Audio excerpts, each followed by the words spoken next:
নমস্কার। আজকে তৈরি করব চিকেন রোস্ট।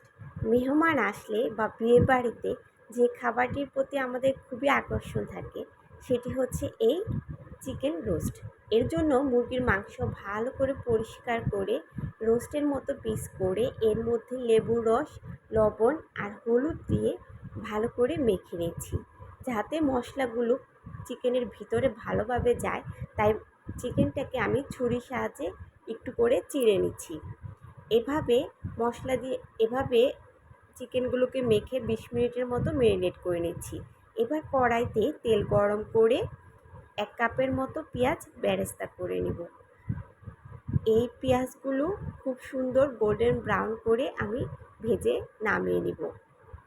এবার এই তেলেই আগে থেকে ম্যারিনেট করা চিকেনগুলোকে আমি এক এক করে ভেজে নিচ্ছি। দেখুন, এভাবে চিকেনগুলোকে আমি ঢাকা দিয়ে দিয়ে ভেজে নিচ্ছি। ঢেকে দেওয়ার কারণ চিকেনগুলো ভালোভাবে কুক হবে আর এর থেকে যে তেল ছিটে আসবে তার থেকেও ঢেকে রাখলে সুবিধা।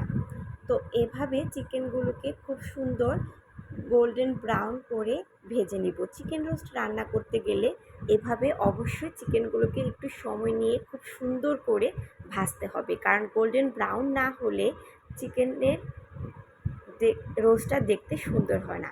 এবার ওই তেলের মধ্যে আমি এলাচ, দারচিনি, তেজপাতা আর পেঁয়াজ কুচি অ্যাড করে নিচ্ছি। এবার এর মধ্যে 1 চামচ রসুন বাটা, 1 চামচ আদা বাটা দিয়ে মশলাগুলো ভালো করে কষিয়ে নিচ্ছি।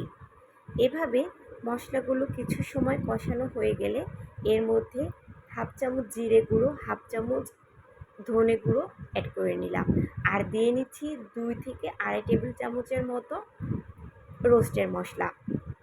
যেহেতু রোস্টের মশলা দিয়েছি তাই আমি জিরে গুঁড়ো, ধনে গুঁড়ো খুব কম দিয়েছি। এবার আগে থেকে ঘরে তৈরি করা ফেটানো টক দই অ্যাড করে নিচ্ছি। এখানে 1/2 কাপের মতো টক দই আমি অ্যাড করেছি। এখন এর মধ্যে 1 টেবিল চামচ টমেটো সস, 1 টেবিল চামচ চিলি সস অ্যাড করে নিচ্ছি। এই 3টি উপাদান দিয়ে আবার মশলাটা ভালো করে কষিয়ে নিচ্ছি। এ পর্যায়ে আমি স্বাদ মতো চিনি, মরিচের গুঁড়া আর লবণ অ্যাড করে নিচ্ছি। লবণটা অবশ্যই বুঝে দিতে হবে, কেননা চিকেনটা প্রথমেই লবণ দিয়ে ম্যারিনেট করা আছে। এখন একটু জল দিয়ে আমি মশলাটা কিছু সময়ের জন্য কষিয়ে নিচ্ছি। মশলাটা ভালো করে কষিয়ে যখন তেল উপরে ভেসে আসবে তখন আগে থেকে ভেজে রাখা চিকেনগুলো অ্যাড করে নেব।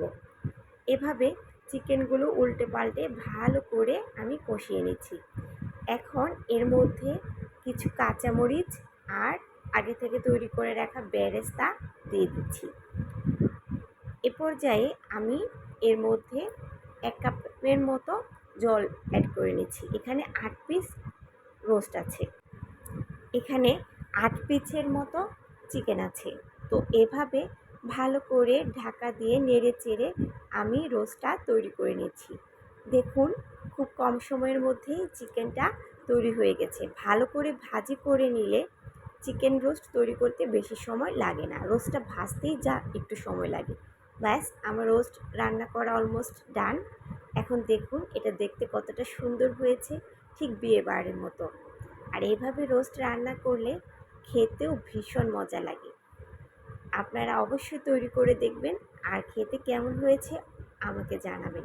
তো এবার তৈরি হয়ে যাওয়ার পরে এর মধ্যে আমি আগে থেকে তৈরি করা বেরেস্তাটা কিছু গার্নিশিংয়ের জন্য দিয়ে নিচ্ছি। দেখুন চিকেনটা দেখতে কতটা লোভনীয় হয়েছে। এভাবে চিকেন তৈরি করলে বাচ্চা থেকে বড় সবাই খুব পছন্দ করবে আর খেতেও স্বাদটা আসবে বিয়েবাড়ির মতো। দেখুন চিকেনটা কতটা নরমও হয়েছে। ধন্যবাদ সবাইকে।